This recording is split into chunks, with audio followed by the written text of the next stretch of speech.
Guys, ayan, very early si Los nagluto ng aming almusal. Sinangag na kanin. Very early ngayon guys kasi excited na. Uuwi na kami sa Bohol. Sarap pa naman yung sakop ni Los sa aming sinangag. Bacon. La sosyal la oy. Sa ato kay asin raman jud Los o kuan Los. Sinrag Magic. Asin rag magic pero sa Manila ayay. Bacon. Araw sosyala naman ta kayo itong sinangag bacon na may kasi guys yung bacon yun yung sobra namin kahapon, sayang naman kaya sinahog na lang namin, tinapings namin yan sa aming sinangag na kanin. So schedule ni Los ngayon guys magluto, kung baga kung sa school pa siya yung sweepers. Sweeper ni Los. Ato ning pa ano ang Los? Oh, pwede na open. Pinaton para Siya lang dito. aron iyang kuan.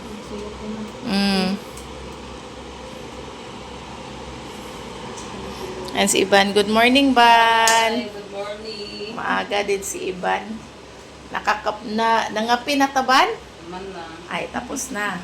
Alas 3 pa lang, gumising na si Iban, nagkape na. Nagkape na kami ni Iban guys kanina, maaga. Yung tamis mas bacon. Tamis mo siya, tamis mo bacon. Oh, tamis mo lang. Adyan man, naghanag asin kay.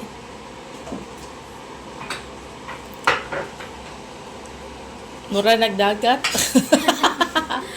Dapat na dyan ako. Bitaw. Yeah, lamig kaya na siya. Parisa na po natong kape. Sige na tayo pangape, ani. So, ayan guys. Nakaready na yung ating bagahe. Yun ang bagahe ni Nalin. Ang kang Iban. Kailos. Tsara ang Kailos. Ayan. Tapos meron pa doon sa loob. Tingnan natin. Si Sophia hindi pa gumising kasi nga maaga pa guys, ano pa, alas 4 pa lang. Ayan, kaiban bagahin ni Iban naka-ready na, pati kay Los. Si Sophia, ayan, tulog pa. Sinulit ang tulog ni Sophia. Tapos ito pa kay Nalin, hindi ko pa ito na na close. Ako pa man ning isulob ning naas babaw ban. Tapos dito tayo. Tingnan natin sa labas. Madilim pa. Yan, good morning Manila. Good morning Mandaluyong. Kagabi napakagandang tanawin to kagabi kasi open yung lights lahat. Sa pool makikita talaga yung light sa pool. Ayan. Kami, nasa Sugi building. Ayan. Tapos, si Ma'am T, dyan siya nakatira.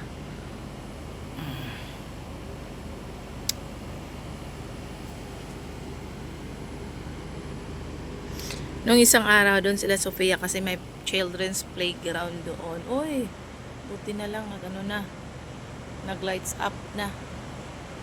Ayan, 4 o'clock pala buksan ang lights ng pool guys.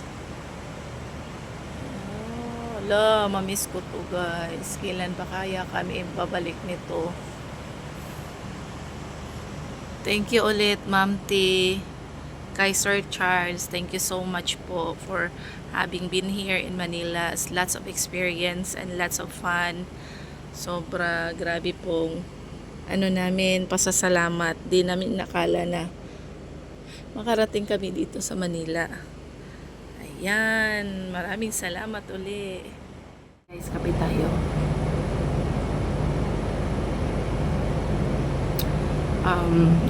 Nananang view. Building na building. Di na kami makakita ng building pag uwi namin. Yung pinakamataas na building sa sa Tagbilaran. Yun lang, sinusulit namin itong tingnan. Kasi uwi namin doon sa sa Bohol, puro kahoy na lang yung aming makikita, bihira lang yung mga matataas na building. So ayan guys, gusto kong magpasalamat ulit kay Mami T, kay Sir Charles for having us here. Napakagandang opportunity talaga ito na nakapagpunta kami sa Manila, tsaka nakapag-tour, nakapag-shopping pa, tsaka lahat yung mga gusto naming lugar na puntahan na namin talaga in real. Parang panaginip lang. Hindi namin nakala na nakarating kami dito sa Manila. Tagaytay, Zambales, magandang resort yung na-experience namin for 3 nights. 1, 2, 3 nights ata yun. Tapos nakapag-room around kami sa Manila. Napuntahan namin yung Luneta, nakapag-mall kami, nakapag-shopping din kami sa SNR na sinabi ni Sofia na Target na parang nasa lang siya, nasa western country yung paninda kasi nga local items yung nasa sa Tagbilaran. Pag mga mamahalin, snap namin yan. Pero doon sa sa SNR, di ka pwedeng mag-snap kasi andun na yun. Saan pa?